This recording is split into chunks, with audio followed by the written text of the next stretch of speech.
nahan lapar segala macam, segala puasa apa sudah saya jalani semua. Itu permintaan saya. Yang dikata itu gak dikabulkan, mungkin saya meninggal diambil Yang Maha Kuasa, saya ikhlas daripada saya hidup menjadi sampah masyarakat, beban keluarga utamanya. Nah, kok dapat ini perlu tak gali ya kok dapat Majalengka itu gimana Pak? Jauh banget Madiun Majalengka. Ya ceritanya itu dulu kan adik saya dinas di sana, tentara. Lah istrinya guru SMA 2. Nah kebetulan dikenalkan sama TU-nya, ya TU-nya istri saya Sri Romatia itu. Waktu puasa itu nggak asal puasa, jam 12 sholat hajat. Sholat hajat, utamanya kan kita punya hajat. Ya sholat, karena kalau tahajud kan harus tidur, kalau kan belum tidur. Saya hajat sampai nanti jam 3. Nah, cara prinsip saya apa? Sunan Kalijogo itu puasa sampai lumutan nggak mati. Tapi orang kelaparan di Ethiopia saat itu ya, itu banyak yang mati. Saya awalnya memang kalau dilihat dari dari segi yang sekilas itu orang awam melihat orang ini nggak mungkin bisa melukis. Tapi dengan saya berprinsip bahwa orang yang normal bisa, saya harus bisa.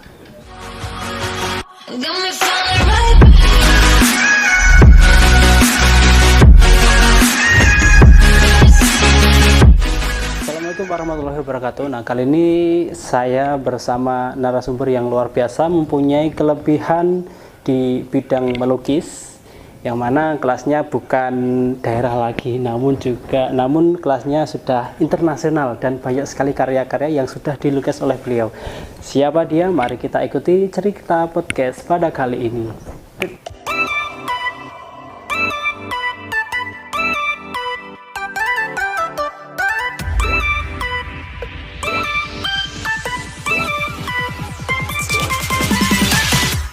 Nah, inilah beliau yang saya maksud, yang mana beliau sudah banyak sekali menghasilkan sebuah karya melukisnya. Assalamualaikum, selamat sore Pak Agus. Selamat sore. Pak Agus, Pak Agus. Pak Agus. Nah, Pak Agus, ini saya mau menggali cerita mengenai tentang keberhasilan jenengan dari bidang melukis. Sebelumnya boleh perkenalkan dulu untuk teman-teman yang mungkin menengok video kali ini. Perkenalkan, nama saya Agus Yusuf dari Madiun, Jawa Timur, dan saya menggeluti lukis ini sebenarnya sejak sekolah dasar kelas 2. Namun kita belum ada wadahnya, jadi nggak secara aktif. Alhamdulillah saya tahun 89 ada perkumpulan pelukis dengan mulut dan kaki yang berpusat di Switzerland. Lantas saya untuk melamar dan memenuhi persyaratan tersebut, yaitu persyaratannya diantaranya yaitu lukisan 6 biji yang original, surat keterangan dari dokter menerangkan bahwa difabelnya itu kecelakaan atau sejak lahir atau sakit, itu bukan dari dokter spesialis ahli bedah. Yang kedua, surat pernyataan riwayat hidup saya sendiri. Habis itu proses dalam 1 tahun, alhamdulillah mulai bulan 9 tanggal 9 kebetulan angka saya 99 tahun 89. Saya disuruh datang ke kantor cabang yaitu di Jakarta Selatan karena ada tim dari Switzerland datang untuk ke sini untuk membuktikan bahwa si pelamar itu dari Indonesia itu benar-benar ada atau tidak. Alhamdulillah, kebetulan itu di Hotel Hyatt dengan tim dari Switzerland, saya dibuktikan untuk melukis, yaitu kebetulan itu saya melukis bunga kalau nggak salah. Nah, habis itu benar-benar si pelamar itu ada dan bisa, akhirnya yaitu bulan 9 September 89 saya resmi diterima sebagai anggotanya student member.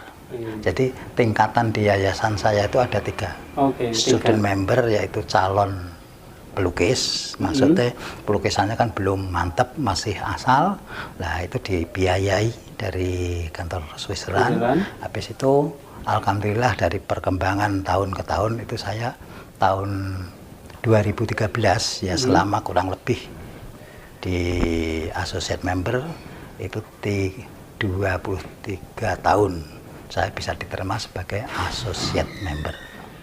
Nah, kemudian untuk berikutnya nanti yang kita kejar yaitu full member, yaitu tingkatan di yayasan saya itu. Berarti yang paling tinggi adalah full member itu, full Pak, member ya. Oke, tadi untuk yang tingkatan paling tinggi full member Pak Agus ya. Iya, paling Nah, akhir. tadi kan mulai menggeluti melukis kan sejak kelas 2 SD. Ya, punya SD. Nah, bakat ini melukis itu. Kok ketahuan Pak Agus ini mempunyai bakat lukis itu dari mana? Ya, asalnya kita kan di sekolah dasar itu oret-oretan. Nah, terus ngelukis saat itu kita ngelukis Diponegoro, Pangeran Diponegoro. Kebetulan kok bisa agak mirip gitu loh. Nah, itu tahunya ke situ. Oh, jadi di antara murid-murid yang lain, jadi bisa lebih unggul dari itu dalam satu kelas. Ya. Gitu. Jadi semenjak itu jenengan terus mau mengembangkan lukisnya itu. Ya, terus mengembangkan waktu pelajaran seni rupa itu saya perhatikan benar-benar. Terus tahun 82 kalau nggak salah saya kelas 5 itu lomba lukis di tingkat Desa Sidomulyo, yaitu ada 2 SD, saya juara 1. Lantas dilombakan lagi tingkat kecamatan. Waktu itu kecamatan Hijiwan, belum ada kecamatan Sawan. Mungkin jenengan lahir belum ada tahu. Ya itu, habis itu dilombakan lagi di tingkat kabupaten. Kebetulan alhamdulillah juara 1 lagi. Oh, berarti bertahap ya dari daerah, dari desa malah gitu. Terus desa kecamatan juga juara 1. Terus tingkat kabupaten gitu. Kabupaten. Iya. Itu yang mengikuti umum atau semua yang anggotanya adalah difabel gitu, Pak? Itu saya dari kecil itu hidup di lingkungan normal, jadi nggak di yayasan. Jadi saya sekolahnya itu SD umum. Oh, SD umum. Posisi begini saya alhamdulillah bisa semua, karena saya berprinsip orang normal bisa, saya harus bisa. Saya dulu juga main sepak bola juga, istilahnya ngarit segala macam itu. Oh, pernah ngarit juga ya? Iya, saya nggak nyangka itu nggak malah kambing segala macam itu. Jadi seperti nulis apa itu ya bisa. Kalau orang mungkin melihat sekilas itu nggak mungkin langka gitu. Nah, kan nggak mungkin ya, kebetulan di wadah saya ya alhamdulillah mood and food. Kalau untuk sekilas foto atau apa itu yang jelas dia nggak tahu, nggak percaya lah. Tapi kalau sudah membuktikan benar, kalau sekarang ya sudah tahu semua, kan sering dari itu, dari TV, dari HP segala macam itu. Oke, gini Pak Agus, kan pertama kali melukis kan sejak kecil ya, sejak SD. Nah, untuk mencoba-coba mencari itu wadah di luar itu semenjak kapan Pak Agus? Nah, itu kebetulan tahun 88. Tetangga ada yang berlangganan majalah, itu majalahnya yaitu majalah Hai. Terus dia majalah dibawa pulang, terus manggil saya, barangkali ini mungkin orang yang di kampung saya ini bisa. Nah, itu terus saya suruh datang ke rumahnya untuk mempelajari di itu majalah itu. Habis itu dikasih wawasan bahwa cobaan mungkin nasib dan rezekimu di sini. Lantas saya nyoba, yaitu persyaratannya yang 3 atau 4 macam tadi. Alhamdulillah dalam 1 tahun proses kita ada tim dari Swiss datang ke sini, dibuktikan bahwa si pelamar benar-benar di pelamar Indonesia itu benar-benar ada, bisa diterima sejak tanggal 9 bulan September 89. Oh, berarti gitu. Prosesnya melamar itu selama 1 tahun Pak ya? 1 tahun sampai 89. Iya. Itu kegiatan selanjutnya itu apa sih di ini ya Pak ya? AMFPA ya. Kegiatan selanjutnya atau kegiatan rutin dari AMFPA ini apanya? Kegiatan rutinnya yaitu tiap hari ya melukis. Tapi waktu saya student member itu calon anggota itu Saya 3 bulan sekali itu mengirimkan 3 lukisan. 3 bulan sekali 3 lukisan. 3 lukisan, 3 sampai 5 lah. Harus itu. Minimal 3 sampai 5 itu harus dikirim ke sana. Ya, itu untuk melihat perkembangan si pelukis ini bagaimana. Oke. Nah, betul. Jadi itu syarat itu adalah syarat ketika jadi member paling bawah atau studi member. Iya. Nah, untuk Pak Agus sekarang sudah sampai tingkat mana, Pak? Tingkat asosiat, Asosiat menengah, berarti kedua itu. anggota. Kan ada yang Sudah diakai anggota. ketiga adalah full member ya? Full member ya. Full member berarti masih ada tahapan yang perlu dicapai Iya. Pak Agus dari full member itu, Pak. Oke, untuk pengiriman 3 bulan sekali itu apakah ditentukan harus menggambar objek wisata atau orang atau gimana atau bebas gitu. gimana, Pak? Kalau saya ya sana kan internasional, jadi bebas menurut selera pelukis masing-masing. Jadi nanti mungkin di sana itu dalam 1 tahun diseleksi. Nah, saya pengiriman suatu minta 3 kali 4 itu sekitar itu. Nah, itu diseleksi nggak mungkin itu masuk semua.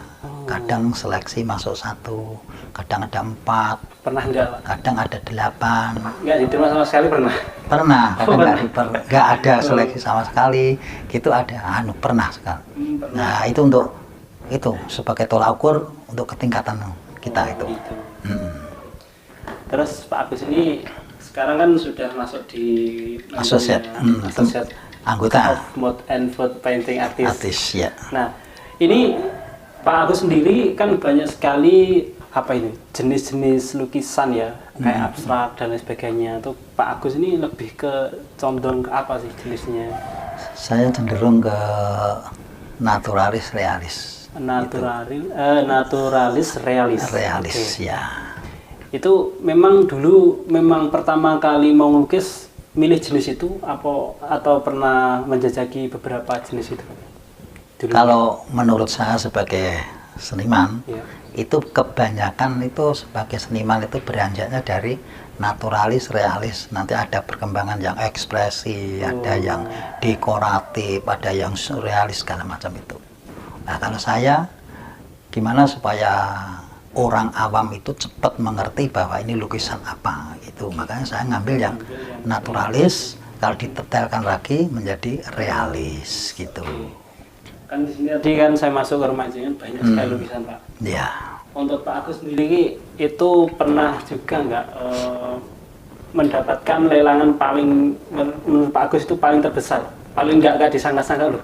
Kok lukisan saya sampai di harga segitu? Oh, gitu. Pernah? Ya pernah sih. Ketika di Asosiat ini atau di luar itu?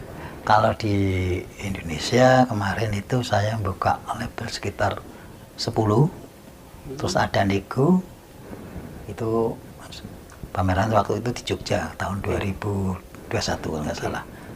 Itu harga jadi 8 juta. Kalau di luar negeri ada yang mungkin 15 juta ada. Satu lukisan. Satu lukisan. Ya. Luar biasa, satu lukisan.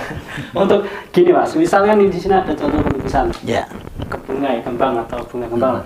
Ini untuk segitu itu berapa lama Pak untuk dengan menyelesaikan ini? Ini kurang lebih kalau kita ngelukisnya full itu 1 minggu. 1 minggu ya. Nah, karena kata saya ngambil medianya itu oil painting, cat minyak. Jadi nggak bisa spontan langsung jadi itu nggak bisa. Nah, ngambilnya yang minyak itu. Kalau yang akrilik kemungkinan ada. Lebih cepat. Tapi saya kan ngelukisnya itu slow. Jadi kurang detailnya gini-gini, jadi minta ngambil yang minyak itu, yang oil painting. Nah, kayak gini itu berarti maksudnya ke realis langsung juga ya ini? Ya bisa juga. Realis. Mau realis. Luar biasa Pak. Nah, ini nanti kita coba untuk mendemonstrasikan sedikit untuk Pak Agus.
Saya awalnya memang kalau dilihat dari dari segi yang sekilas itu orang awam melihat orang ini nggak mungkin bisa melukis. Tapi dengan saya berprinsip bahwa orang yang normal bisa, saya harus bisa. Makanya saya prinsip itu, ya alhamdulillah dengan cara bagaimanapun, yang penting saya bisa mengerjakan sesuai orang yang normal gitu. Padahal kalau di logika Pak, orang logika itu kalau nggak tahu saya kemungkinan nggak percaya. Iya, bahwasannya apa ngepek nih, ngeremeh. Kalau orang contohnya ngarit tuh, nggak bisa, nggak mungkin.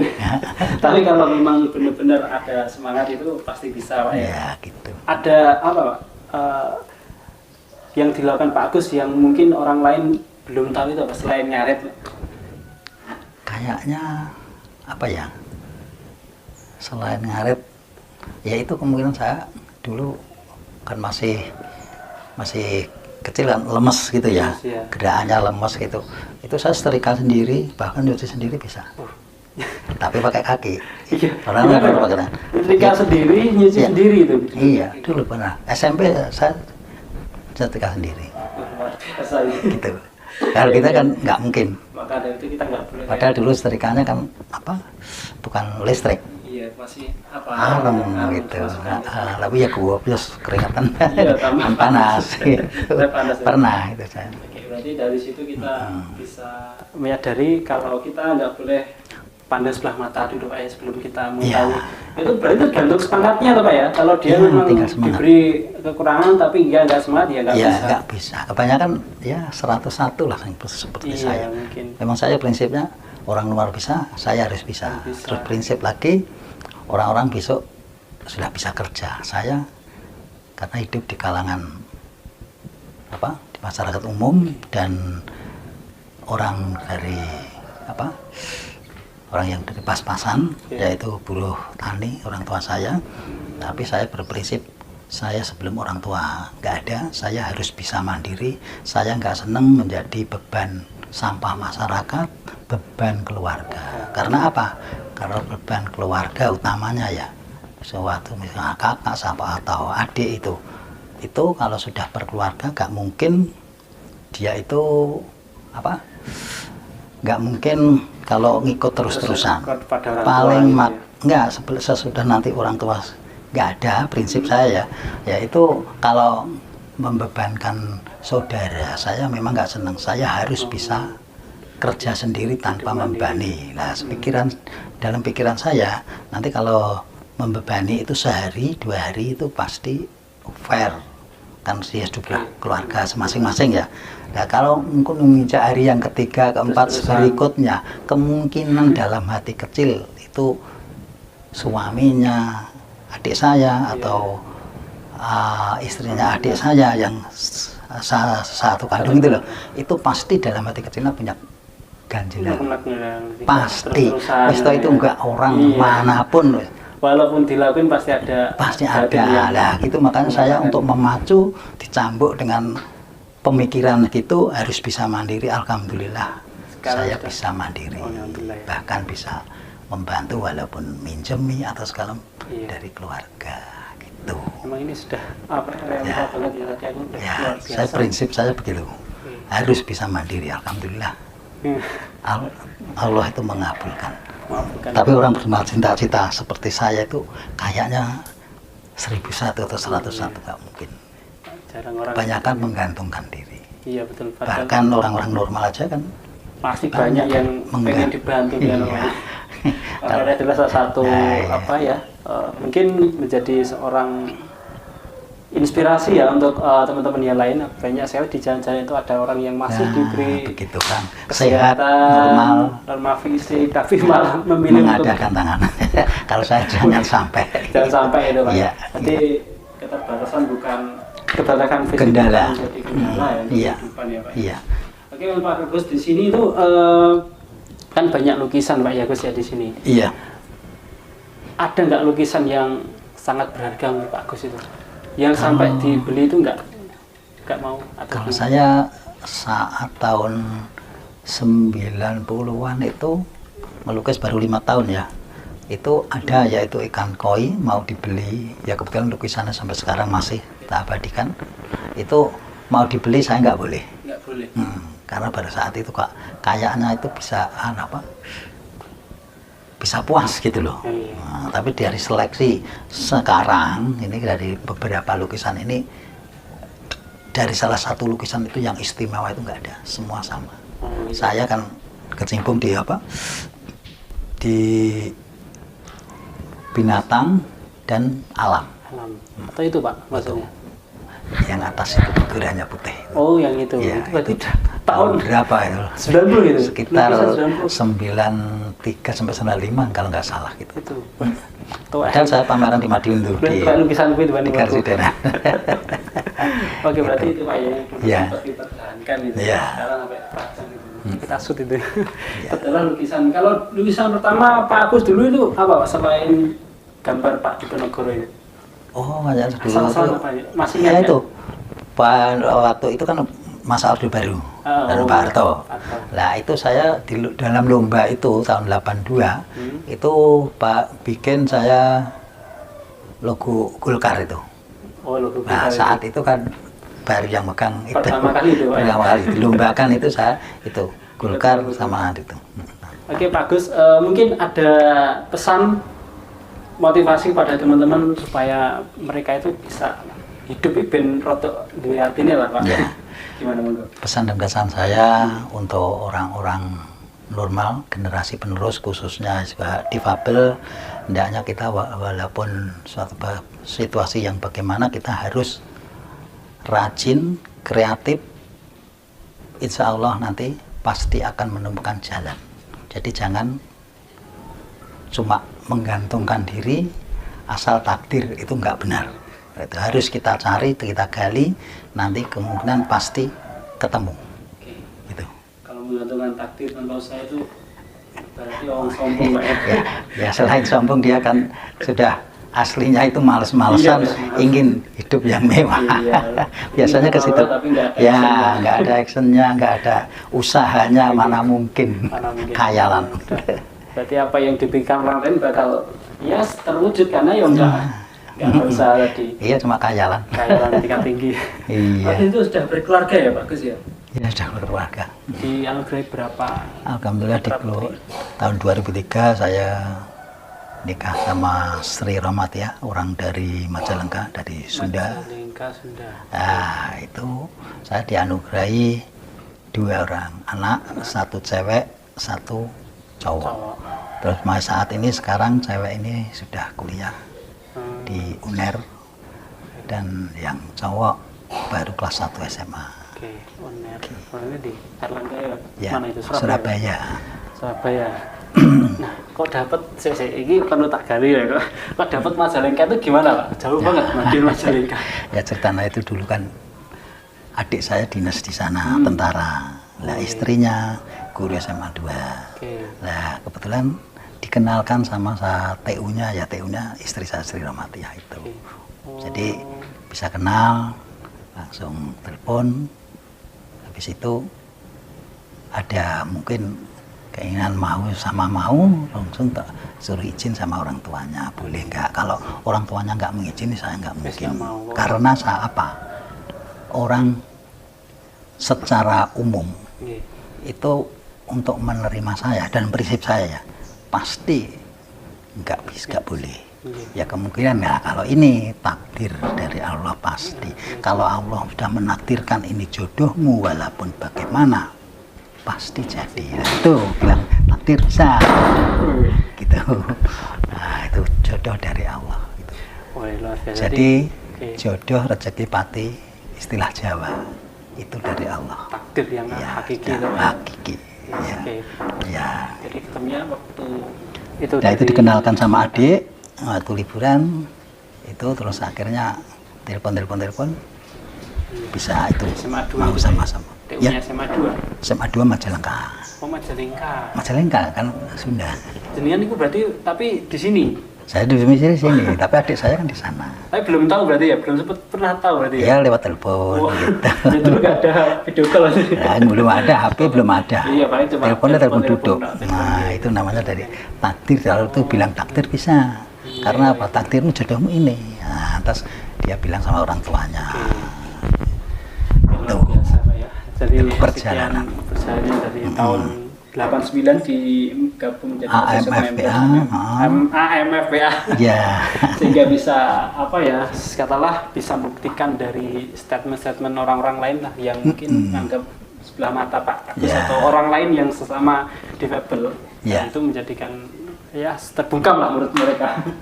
Oh, yang penting usahanya benar-benar ditekuni ya. Dan benar-benar pastinya juga diiringi dengan doa Pak ya. Iya pasti itu. Oke. Nah itu kemudian saya dulu karena lulus 85, habis itu saya berpikir saya harus kemana ya, mau usaha modal nggak ada, mau kerja berat kondisi saya difabel nggak mungkin, lantas saya mendekatkan dan menyerahkan diri pada Yang Maha Kuasa. Saya menjalankan puasa, tapi saya berprinsip orang puasa, andai kata saya puasa itu nanti sampai terjadi kenahan lapar segala macam, segala puasa apa sudah saya jalani semua. Itu permintaan saya. Yang andai kata itu gak dikabulkan, mungkin saya meninggal, diambil Yang Maha Kuasa, saya ikhlas daripada saya hidup menjadi sampah masyarakat, beban keluarga utamanya. Saya berprinsip begitu. Ya, akhirnya puasa, suatu misal puasa yang nasi putih tok pernah, puasa makan ketela tok ya pernah, puasa Senin Kemis segala macam. Prinsip saya mintanya apa? Cuma 2 kata. Ya Allah, berilah saya kerjaan yang ringan, gaji yang besar. Nggak mungkin. Nah, itu kalau dibilang nggak mungkin sampai sekarang bilang begitu, nggak mungkin. Sekolah pun minim. Saat itu saya baru SMP, mau SMA, adik saya STM, nggak kuat orang tua. Jadi saya mepes diri, istilah Jawa, mendekatkan diri, menyerahkan diri pada Yang Kuasa, minta 2 kata itu. Alhamdulillah kabul. Kabul sampai saya. Nah, cara prinsip saya apa? Sunan Kalijogo itu puasa sampai lumutan nggak mati.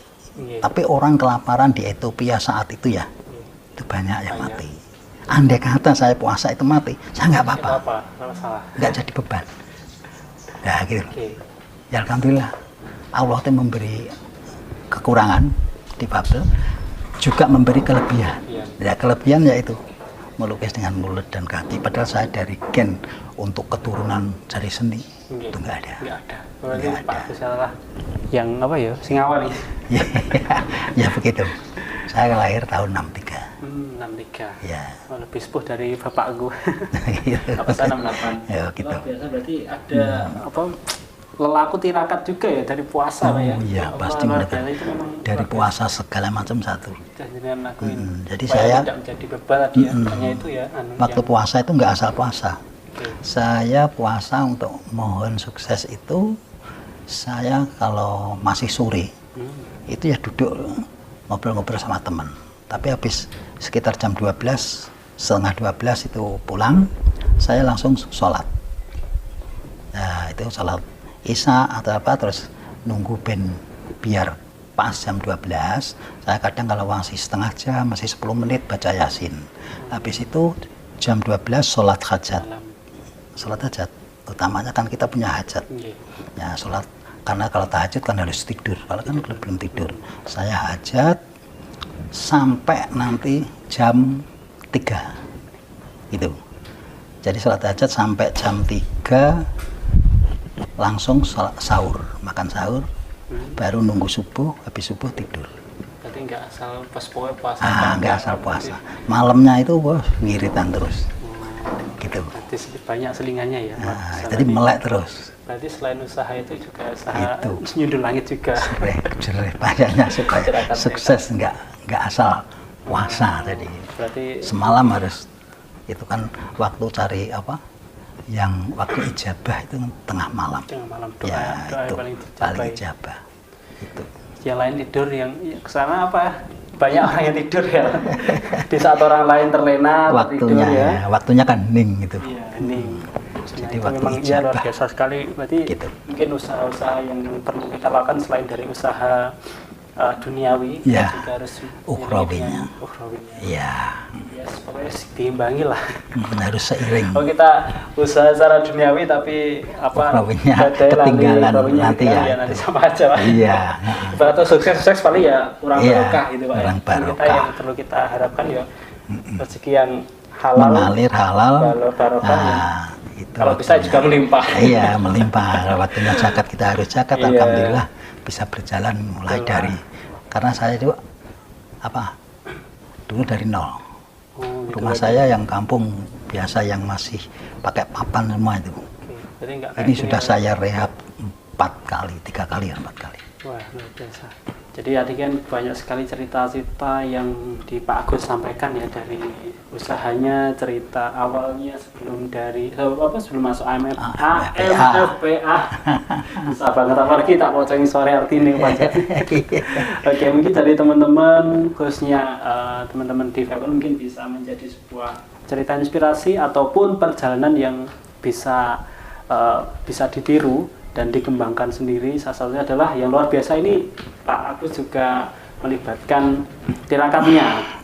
Jadi lelaku luwe, lelaku betah melek, pikir mau perlu kita jalani juga, karena kalaupun kita usaha duniawi saja kurang pendekatan diri yang maha kuasa. Ya kurang tadi bahasanya kurang situlah.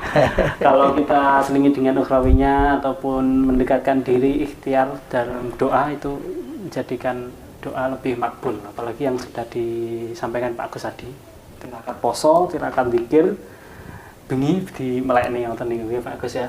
Terima kasih Pak Agus Yusuf. Pak Agus Yusuf sudah berbagi cerita di teman-teman di Cerita Podcast ini. Semoga dari teman-teman yang sudah melihat ini bisa menjadikan pola pikir, pola kehidupan, dan yang lainnya bisa menjadi lebih inspirasi lagi. Dan untuk Pak Agus, semoga diberi kesehatan, berkahan hidup, dan diberikan rezeki. Amin. Dan lebih keluarganya bisa diberi kemudahan dalam segala apapun termasuk Pak Agus.